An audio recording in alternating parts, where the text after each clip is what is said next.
দেখতে পাচ্ছেন এটি হাতিরশুঁড়ি গাছ। এই হাতিরশুঁড়ি গাছের পাতার রস খুবই উপকারী একটি জিনিস।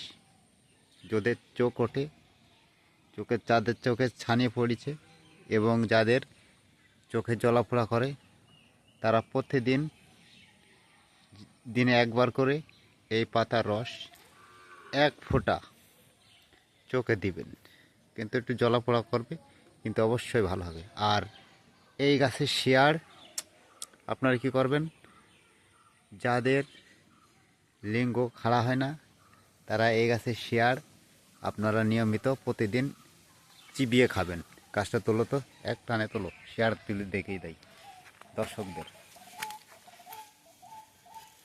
চলো, এই যে শিয়াড়ে কাদা রয়েছে, এই শিয়াড় প্রতিদিন একটা করে